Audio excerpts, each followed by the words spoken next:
Moi, les soins que j'ai faits grâce à la Fondation, ça a été un petit peu ma bouée d'oxygène, je vais dire. Je krijgt kloppen, je kunt niet altijd op de familie terugvallen of je wilt die vooral sparen.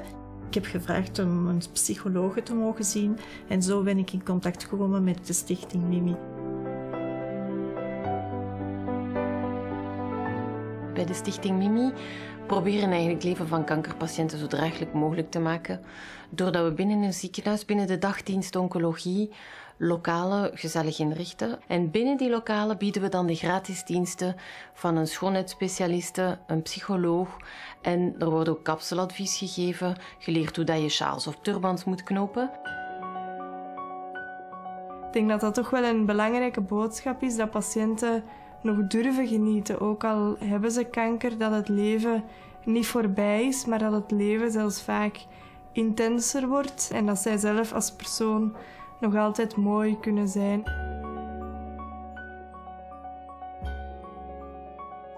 Je komt in het ziekenhuis terecht, je komt dat te weten. Je wordt medisch langs alle kanten fantastisch geholpen. Dat er ook iets is om je psychisch te helpen en je proberen goed te voelen met dat slecht nieuws. En tijdens de behandeling dat je zo bezig bent met... Ja, het is niet altijd aangenaam aan behandeling. De mensen voelen zich goed bij. Dat je zo dingen kunt hebben die zo even in een keer een paar minuten of een uurtje of een half uurtje dan goed voelen. J'ai été surprise au départ lors de ma première visite. Je me dis, bon, c'est un massage, donc je rentre. Ok, on se déshabille pour le massage, mais non. Valérie, asseyez-vous, on va parler un peu, racontez-moi. Donc c'est une démarche où la massothérapeute, où Valérie a envie de comprendre la personne. Parce qu'on réagit, j'imagine bien, chacun et chacune différemment à notre expérience de cancer. C'est pas juste une masseuse, il y a de la thérapie derrière, par le toucher. Et c'est une des choses qu'ils disent très souvent, c'est que dans leur vie tous les jours, ils étaient très stressés, les enfants, la famille, le travail, très peu de temps pour prendre soin d'eux.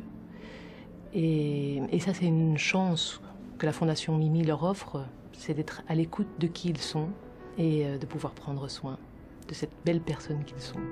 Le premier contact que j'ai eu avec le massage corporel, ça a été une aide physique au départ. Donc ça, c'est tout à fait incontestable que ça m'a remis sur pied, en clair. Donc j'ai pu recommencer.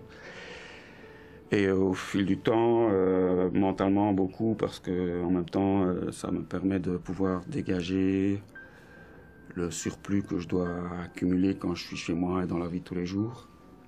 Donc c'est une façon, un exutoire.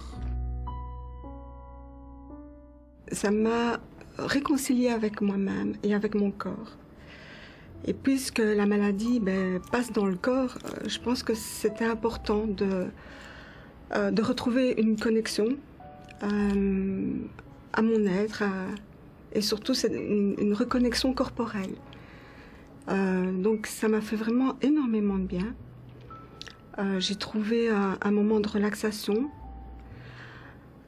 J'ai trouvé un moment de bien-être et d'apaisement, je pense aussi. Eh bien, ça ne signifie que du positif. Parce que quand on voit, je dirais, la manière dont les patients réagissent, ils le disent spontanément. On n'a pas besoin de leur demander, tiens, vous avez vu. Ils le voient parce que c'est à l'entrée de notre service. Ils savent qu'il y a un service à la fois d'esthétique, de bien-être, de psychologie. Et quand ils arrivent dans leur chambre, ou quand je les revois un peu plus tard, ou même 6 mois après, ils disent, ah, mais quand même, c'est quelque chose d'extraordinaire ce que vous avez fait là.